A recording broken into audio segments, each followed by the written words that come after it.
I'd actually like to open our show today with a special recruiting message from Nation of Islam leader and black nationalist Louis Farrakhan, who is trying to recruit an army of 10,000 people to kill white Americans. Please stand by.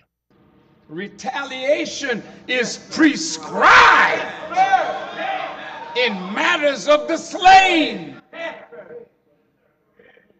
Retaliation is a prescription from God to calm the breath of those whose children have been slain.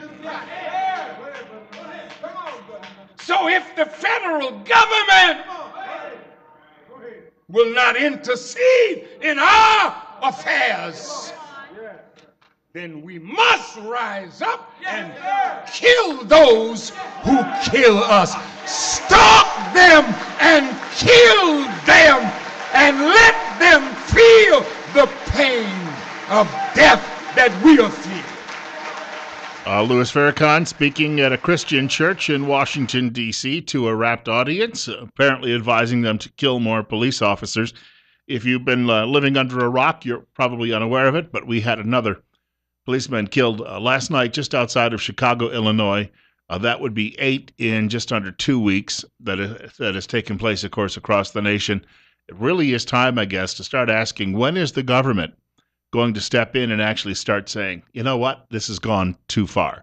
The encouragement from people like Debbie Wasserman Schultz, who is a member of the U.S. House of Representatives. Also, she's the chairman of the Democrat National Committee, and Barack Obama. These people are cheerleading and promoting this Black Lives Matter movement, which over the weekend, members of that movement marched behind police officers at the Minnesota State Fair, chanting that they wanted to kill pigs and they wanted to fry them like pigs in a blanket. This, the morning after a Harris County, Texas sheriff's deputy, who was now off duty filling up his car at a gas station, was ambushed and executed, shot 15 times. Now, of course, those people involved in that Black Lives Matter movement in Minnesota say, oh, it was just a joke. Yeah, a dead guy in Houston, Texas, the next morning, it's just a joke. 10 minutes after 8 o'clock, Bill Colley with you on Top Story on News Radio 1310, KLIX, and NewsRadio1310.com. Some of you who are my Facebook friends, I have shared a video that I did not air on the program this morning. I simply did not have time to edit all of the F words out of it, but it comes from a young black nationalist who is warning that they are ready to go to war with white America. And he says this: there may be far more of you, but think of it this way. Large herds of buffalo and a handful of lions. The lions can pick you off one buffalo at a time. And that was the warning in his video. Again, I did not get that ready for air simply because I did not have the time to edit all of the potty mouth language out of that particular video. Also, last night, if you were watching the Kelly File on the Fox News channel, she played a montage of the Democrats and people in media who insisted after the shooting of Gabrielle Giffords and several other people, there were 6 dead in Arizona in 2011, you had them blaming Tea Party rhetoric for all of these deaths, despite the fact that the lunatic who actually did the shooting, if he had any political affiliation at all, he was a Democrat, and a liberal Democrat at that. Now that you have Black Lives Matter, they are marching around the country and they are killing police officers or creating the conditions that are leading to the deaths of law enforcement. No one in the American left is saying it's time to tone it down. Can we say once more, double standard? It's 8:11. Bill Colley with you on Top Story on News Radio 1310, KLIX, and NewsRadio1310.com. Tomorrow morning, there's going to be a bit of a special portion of our program dedicated to this. We have a representative coming by from the Idaho State Police as well as the Twin Falls County Sheriff's Department. Now, they join us to talk about issues related to public safety. Warnings, of course, for the Labor Day weekend, what you should know. They have presence at the Twin Falls County Fair. They'll talk about some of those things, too, as well. But I've asked them to stick around, and they'll be with us for a good portion of the first hour of the program tomorrow. And we'll be addressing these issues from the perspective of law enforcers. So I would welcome you to join us tomorrow morning, and we can take a listen to that. There was a writer in Dallas, Texas by the name of William Murchison. And I read his column out of the Dallas Morning News periodically. I'll tell you something right away. William Murchison is probably, he will be denounced by the American left because his family, the Murchison family, are among the wealthiest in all of Texas. But he left the farm, so to speak, to go work for a newspaper, and he has this: do all lives matter or not? Harris County Sheriff Ron Hickman's morally incontestable claim all lives matter isn't getting much traction with those committed to the Black Lives Matter narrative. A black man shoots an off-duty but uniformed white deputy in the back, pumping additional lead into him as he lies on the ground. Murchison says, yes, too bad, but let's not confuse it with the real issue as defined by Black Lives Matter and the national media after the cop shootings in Ferguson, Missouri and Baltimore, Maryland, that issue being Black Lives Matter. And, of course, many of these politicians who've been confronted by this group, who've tried to say all lives matter, have been shouted down, including Martin O'Malley, the gutless wonder from Maryland, who then turned around and apologized for saying that all lives matter. Mr. Murchison, writing in the Dallas Morning News, says it seems fair to ask whether, in like fashion, Vesterly Flanagan, who was black, decided that the lives of the Roanoke TV figures Allison Parker and Adam Ward, being white lives, mattered only marginally, if at all. He shot them both to death in any case. The media, he writes, which lean overwhelmingly left, and political fraternity with its own leftist component, don't fool around with much with narratives that contradict the left wing, or as they call it, progressive essentials. Among these essentials, the conviction that American whites, having racked up a record of racial oppression, are due for a comeuppance. On such terms, a dead white cop shot by an inner city, or in the Harris County case, a suburban black man, the writer says, isn't so interesting as a story as an inner city black man shot by a white cop. 8:13. Bill Colley again with you this morning on Top Story on News Radio 1310, KLIX, and newsradio1310.com. If you'd like to reach our show today, you can give us a call at 736-0300, 736-0300. Speaking of the shooting, and I'll repeat this one, I had the comment from someone the other day. After the shooting in Roanoke, Virginia, it was an angry homosexual black man. Why are we not publicly banning the rainbow flag? Because after a shooting in South Carolina, it was the Confederate flag, or one of those Confederate flags that were used in the Civil War, that happened to be blamed for the shooting. In other words, the shooting was irrelevant to the people who wanted to eliminate that symbol, so they used it as their cause. So much for saying that you actually care for the lives that mattered, that were lost inside that church when that happened. Additionally, you've got college campuses all around the country, and I was just reading about this today. Finally, someone in academia is willing to take a stand. The interim president of Washington State University, he replaced a fellow who died a few months ago. The interim president has told the professors on his campus that they are no longer to tell white people that they are going to be subservient to minorities on campus, which is what was happening. I kid you not. You had professors who were telling white students that they were oppressors, and therefore they had to defer to any of the minorities in class. You had a professor who was literally, and this is just a short drive away from Idaho, you had a professor at Washington State telling white students that if they wanted a good grade, they better agree with that assessment. It didn't matter how much studying you did or whether you knew the course material or not. You had to buy into this liberal notion that you are somehow a scoundrel because you were born with pale skin. And they have been told none of this will take place on campus as long as the interim president is in charge. Now, interim means he doesn't have the job permanently, and probably by standing up to these bullies on the left, he's not likely going to have the job for a whole lot longer. They'll find someone else and put someone into the job who will then shrink away from any controversy trying to challenge the leftist faculty on the campus. I'm telling you right now, things are out of control in this country. The American left, after winning in the Supreme Court and getting same-sex marriage, as if somehow that was the issue, that if the country didn't have it, the country was going to collapse. They are now on the march, and they believe that they are going to wipe out everything in their path.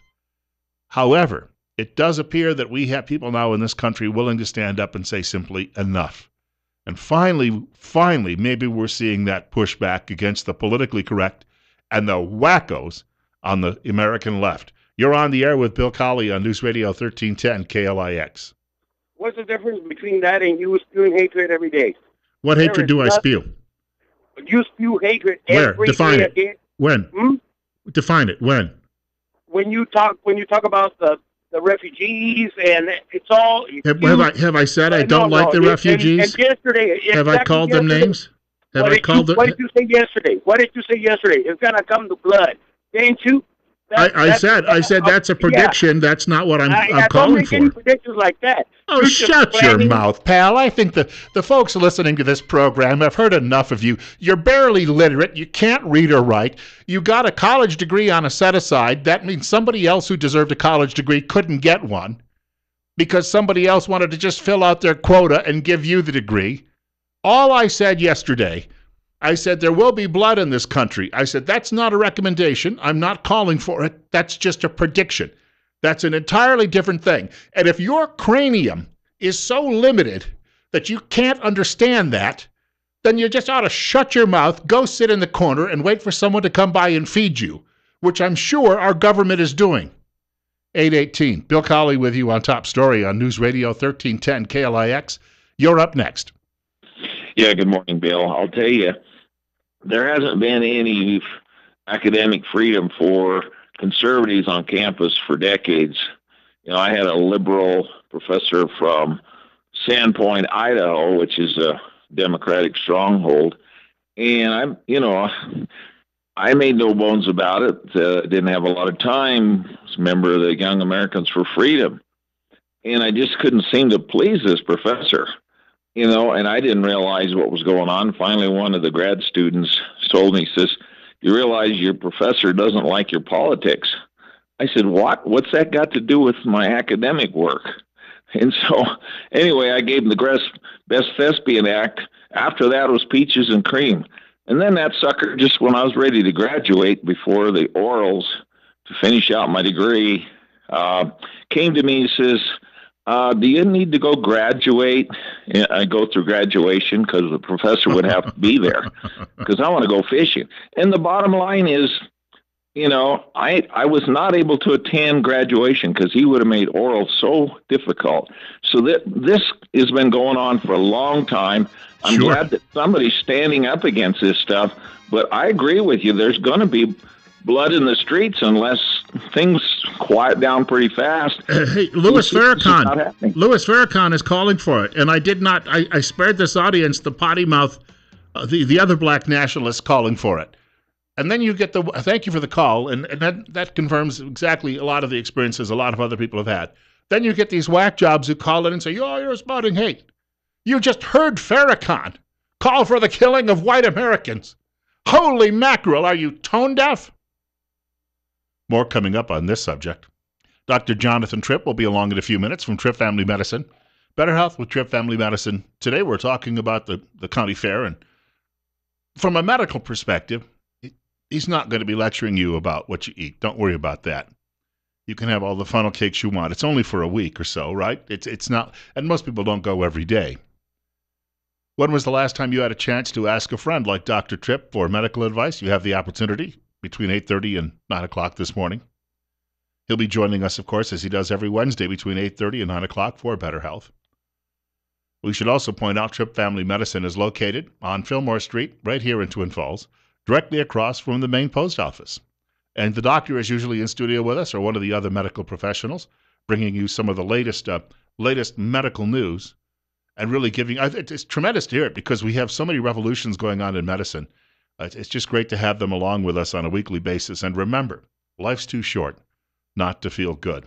We have a telephone caller with us. I believe we've got a couple of telephone callers with us. You're next. You're on the air with Bill Colley on News Radio 1310 KLIX. Yeah, Bill? Sure. I didn't quite know if that was me. Okay, in response to the Hispanic caller, you know, it's a shame that there's division in this country. See, if we're divided and we don't all love America and we don't all realize that if we don't keep this economic machine running, there will be no freebies for anybody, and there will be no jobs for those who want to work. When we are in debt, 18 trillion. Nobody even knows what $1 trillion is. They don't even think about it. We are so in debt up to our neck, it's not even funny. And the irresponsible behavior of people who suck off the system, or the irresponsible behavior of our politicians, is so appalling that you want to strangle the living hell out of them.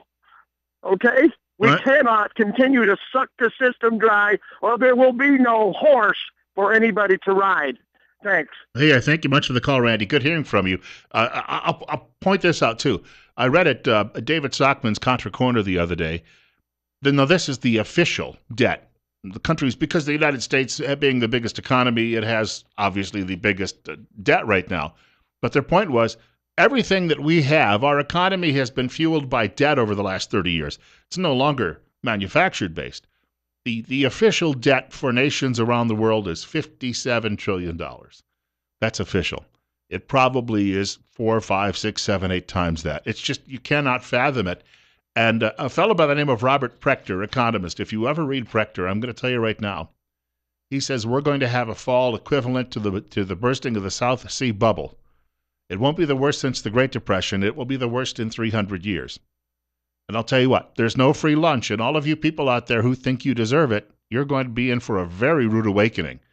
And when we say there will be blood, check out the London Daily Mirror today online. There is a story that says a great many of the wealthy people in the world are buying up land in places, well, such as Idaho and the outback of New Zealand and Australia, so they can hide as the civil wars and the riots begin. You're up next. It's 8:25 on News Radio 1310 KLIX. What's on your mind? I just want to address the person that was on your first caller. What are they talking about? These people are so uneducated when it comes to these Black Lives Matter garbage. It's ridiculous. They don't understand history. If they would look at their history, they darn well would know we are on the brink of something. And if this Black Lives Matter garbage doesn't stop, and we're going to have big trouble, because we're not going to be able to sit back and take this. And I don't expect us to do that, because we don't have to, for one thing. And as far as the refugee program goes, I was at the town hall meeting in Rupert last week with Senator Rick Crapo, and he talked about the refugee center, and he said the refugee center, it's a federal program, and it's Obama and his cronies have got a hold of it, and they're using the refugee centers to bring these Syrians in that haven't been vetted. Yeah. And I asked about the Christians that are being persecuted over there, and he basically said that that's something that Obama is refusing to do. And we've been starting to hear that in the media, waiting till 2016 to bring some of them over. Right. They need to be brought over now, not then. They're all going to be dead. And I thank you for the call, and thank you for going to the meeting as well. And the senator had a meeting in Kimberly yesterday. But you know what? He'll stand there and agree with a lot of what people are saying, but he doesn't follow through. Mitch McConnell just said today, we're not going to vote to defund Planned Parenthood. These Republicans they're going along to get along, and they're contributing to the problem. They're like whistling past the graveyard. The Dow dropped 500 points again yesterday, practically 500 points. Interest rates have been, zero, pretty much zero for the last 7 years. You've got countries in debt. You've got people claiming that they need a bigger free lunch. And yet totally unresponsive government when it comes to something like the refugee program. No majority rules any longer. Yeah, there's going to be blood in the streets before all of this is said and done, unless someone finally says, enough. And my fear is it will be a totalitarian who comes along and says, I'll take care of this, and likely will, but you won't like living under that type of government. Hey, I want to remind you, we're going to have a high of 89 degrees today. That's the prediction. We do want to remind you once again that you might want to give the folks at Tint Lady of Idaho a call because they can come by. They do a free estimate. They can put tints into your office windows, your home windows, your automobile windows, and they can cut the heat that comes through those windows, that convection heat, by 72%. And at the home or office, that means your air conditioning unit won't have to work just as much as it usually does. That means you'll save on your electric bill, and that will, in a very short time, pay for the tinting. You can call and schedule an appointment today. The telephone number is 736-8469, or go online, tintlady.idaho.com. Locally owned and operated for 20 years and more, to be honest with you. 1887 Highland Avenue East in Twin Falls. Open today, 9 a.m. to 5 p.m. In fact, on weekdays, 9 a.m. to 5 p.m. And Saturday by appointment only. And remember, don't squint, get tint. Coming up in just a couple of minutes, Better Health with Tripp Family Medicine, right here on News Radio 1310 KLIX and newsradio1310.com, and Top Story with Bill Colley.